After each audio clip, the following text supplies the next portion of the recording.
When you see him, just remember this show is a joke.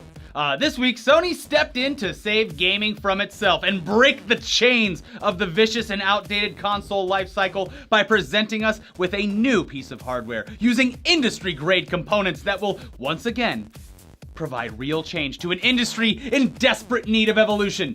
At the end of the day, they needed to break through the clutter, bring new things to the table, have a clear goal that doesn't disrupt innovation. They utilize diversity through the empowerment of millennials with a holistic approach that has a high impact on the industry as a whole. This product will be the new normal. It represents an outside of the inside of the box paradigm shift that pushes the envelope with streamlined, strategic communication.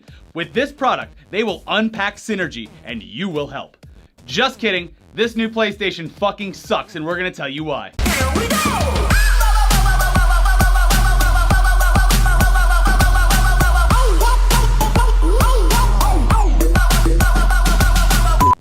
When the PlayStation Neo was in its rumor phase, it did what most things need to do while the specs were still under wraps. It gave people hope that we would be seeing a new, much more powerful console that could possibly compete with modern PC Master Race graphics for a price that would be brought down to a competitive rate thanks to mass production. Most consoles operate at a loss anyway because they'll make up for it in the game sales that they sell to you. So shortening the console lifecycle in trade for being able to have a truly next generation experience is something that the market is obviously interested in.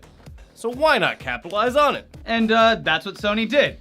Okay, that's what they tried to do anyway. What this was presented as is just Sony beating Microsoft to the punch when it comes to updating their console to be powerful enough to run games in a quality that is so noticeably higher that it should shame Xbox users into making the switch and make Major Nelson just leave this shit tier system behind. Get rid of it, Major Nelson. Come over to the dark side like that. Does he still even work for? Yeah, hey, he's just, Okay. but he's gonna be like that Sprint guy. Yeah, can you hear me now? I'm a whore. Yeah. Anyways, they announced that this new PS4 Pro would have double the graphics capabilities and a faster processor and double the storage. But what does that really mean? Well, the storage is easy. It's going from 500 gigs to a terabyte. But what does that mean when compared to the Xbox and even standard built gaming PCs? And we're not talking about that Project Scorpio thing that Xbox is working on because that won't be out for at least a year if it doesn't get delayed or canceled. Yeah. Right out of the gate, yes, it's true that the PS4 Pro has a much stronger GPU coming at 4.2 teraflops versus the Xbox One Slim's 1.4 teraflops. Those are different numbers. We're not even gonna get into the full definition of what teraflops are or whether they exist and how they actually affect the performance of the game because that would take up an entire episode and we would have to research things that we don't feel like doing. But we will let you know two things here though. Even at 4.2 teraflops, the PS4 Pro, pretty weak compared to what some top tier PC Master Race bros are rocking these days, which can push double that. But yeah, we agree, that shit costs a lot of money and Sony's trying to get these into as many homes as possible. The other big standout here is that many experts who are way smarter than us have said at these current numbers, teraflops don't fully define a console's graphical power. So there you go. Now, next is the fact that their claim of true 4K resolution is a bit ridiculous. Sure, they're gonna upscale or up-res their stuff to 4K, but playing games in native 4K on this system would be impossible based on the specs. And the Xbox One Slim also upscales to 4K, but the major difference here is that the PS4 Pro does not come with a 4K Blu-ray drive inside of it. And for some reason, the Xbox Slim does, even though Sony is one of the major companies behind Blu-ray itself. That part is really fucking odd. Whatever. The HDR thing that everyone's talking about doesn't really matter too much because all standard, if you already own a PS4, you're going to be able to get that. There's going to be a system update very soon. And some new games for the Xbox One Slim will have that support as well. HDR is definitely interesting when it comes to video games, but as far as being a major selling point, it doesn't really matter because everything has it or will have it very soon. Now, this is mostly all without mentioning Xbox Scorpio, which should be able to outperform the PS4 Pro in every single way as long as you can just wait a little while longer for it. No, I can't. So why the hell would anyone want to buy the PS4 Pro right now? Well, we have to dip into personal preference here a little bit. First of all, if you have the extra money laying around, then sure, why not spend it? Banks are stupid. This is your money. money. Spend the money now on whatever you want. Yeah. Will some games look better when played on the PS4 Pro versus the PS4?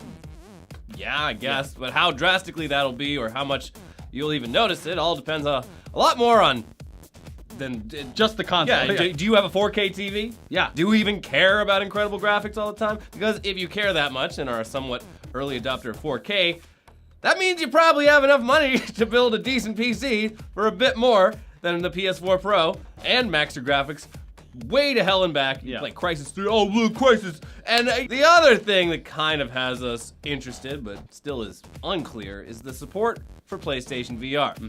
When you're talking about VR, every little boost in performance counts. It's an incredibly taxing thing for hardware to run, so if this new console allows Sony to develop more immersive VR experiences for their new hardware, then that's definitely something that's going to interest a lot of people. Yeah. So far, their games look like experience scenarios and not actual games that would have high replay value. If this console can change that or even push it forward, then that's great. Sure. But we still think the amount of people who are going to be going full force into PSVR probably relatively low at this point. Yeah. In addition to all of that console hardware shit, today it was revealed that Sony, sadly enough, another strike against Sony, will not be supporting mods for games that essentially promise mod availability on console. Mainly Skyrim and Fallout 4. What the fuck? If you remember correctly, the ability to use approved mods, which is already pretty standard at this point on PC, was also greenlit for use on consoles. And then earlier this year, Xbox One made good on this and started allowing Fallout 4 mods. PS4's mod support was supposed to be right around the corner. But then today, the game's developer Bethesda released a statement regarding the current status of their quest to bring mods to Sony's console by saying this. After months of discussion with Sony, we regret to say that while we have long been ready to offer mod support on PlayStation 4, Sony has informed us they will not approve user mods the way they should work, where users can do anything they want for either Fallout 4 or Skyrim Special Edition. Like you, we are disappointed by Sony's decision given the considerable time and effort we have put into this project, god damn it, and the amount of time our fans have waited for mod support to arrive. God damn it. We consider this an important initiative and we hope to find other ways user mods can be available for our PlayStation audience. However, until Sony will allow us to offer proper mod support for PS4, that content for Fallout 4 and Skyrim on PlayStation 4 will not be available. You could hear the anger in his written words. God damn it. Yeah, those were implied, but yeah, you can just like, we have worked very hard with them and followed all the rules. I worked too damn hard! And they demonetized our mods. Anyways. So that obviously fucking sucks, and we can't think of a reason why they would do this, considering that Bethesda was going to be doing all the heavy lifting here and probably did a lot of it. It works very easy. It's built into the game. Yeah. You just use your fucking Bethesda account to log in, and then you can access in-game a list of mods that all work perfectly well because they designed the games to be modded. Anyway, what's the problem? The only thing that I can even imagine is that Sony wants to enable VR for these games, and that maybe with the PS4 Pro's already limited capabilities, some mods may interfere with how that could run. But still, running these games on PlayStation VR with its capabilities seems like kind of a stretch anyway, so who knows? Well, since we're talking about or VR, we should probably talk about the fact that even on the main platform for current VR games, the amount of adoption from users has come to a screeching halt already. Yeah. Now, okay, this is probably because the options available for you to use Steam to play VR games are prohibitively expensive, and they're still in their first generation as far as consumer versions go. But yeah, the amount of new users picking up VR this past July and August after both the Oculus and Vive were readily available and not on backorder was something like 0.3%. And currently, according to the hardware survey, only a combined 0.28% of users on Steam own either the Vive or the Oculus. That's less than 0.5% of total users own any kind of VR that is used with Steam. That's pretty bold. So VR's dead. We got that one. It's buried already. What else do we have this week? Oh, look, cool! Another example why crowdfunding is for fucking idiots. Oh. Hey everyone, what if I were to tell you that an esports team was gonna develop a game and needs your money to make it happen? That sounds like a safe bet, right? Take my monies. Well, if you answered yes, please hand over your wallets because you obviously don't deserve them. Now, this should be obvious since we led into it, but of course there's news about a currently failing game that was being co-produced by some gang called the FaZe Boys. Just because you can play video games and have an audience, FaZe Boys, listen, it doesn't mean you can produce something for them, although I'm sure that they all thought they were going to get super rich off of utilizing their fan base to invest in this thing, so points for that, I guess. Yeah, maybe stick to writing your clan name on the inside of a bathroom stall. So the yet-to-be-released game is called Starnet Eclipse, and it initially made $20,000 from eager fans, which, okay, 20 grand to develop a first-person shooter. There's your first red flag from the start. Yeah. Maybe 20 grand could get you a shitty mobile game, but there's no fucking way this thing was going to happen. Yeah. People should have cut their losses back in 2015 and just forgotten about it. But seriously, it's probably not all those FaZe boys' fault. They were probably swindled by someone at the game's actual developer, iCasual, into promoting the project to their fan base in exchange for a producer credit and some percentage of the sales. The team was also supposed to be characters in the game. It's a big fucking pyramid scheme. Yeah. And apparently they knew each other too. Childhood friends or something. Anyways, by the time the FaZe gang got their hands into the mix, it was January 2015, and the game was supposed to have an alpha release available for backers 6 months later, with a full release to follow shortly. Then came delays and delays and delays. Eventually, an alpha was released, and hey, surprise, it looks like shit. It resembles something that maybe would impress PC gamers in 2004, but today it actually looks like it could be a mobile game, so maybe that was the plan all along. This garbage was supposed to finally be available for purchase at the beginning of this year, but I think you already know by now that this didn't end up happening. Yeah, so this is all coming out now because, honor the call, the same guy who blew off the whole CSGO lotto thing. He's like the Chris Hansen of video games. Yeah, why don't you have a seat? Yeah. He made a video about the delays and called for FaZe Machine to give back all the donations to their fan base. Then, a Google Doc was sent out to backers, which is odd, but it explains that they will send out emails, and if backers want refunds, they can reply to that. But it also says that if they just wait it out, the game will eventually be released. Everyone gets a t-shirt. Come on, yay! Yeah, everybody gets a t-shirt. It's fun. Anyways, I think that's enough tugging around for today. Let's just wheel Shibby's dumbass in here to bitch about actual games for a while. What are you taking on today, Shibs? Worms. What? That's still a thing? This week I've been playing the newest Worms game, much like my own appearance. Why would you admit to that? It's true. I was just beating you to the punch. Released August 23rd, called Worms WMD. Now, while we might not have found any in Iraq, you must... you Topical! Where are the emails? I'm coming to Where's the email? Where are the emails?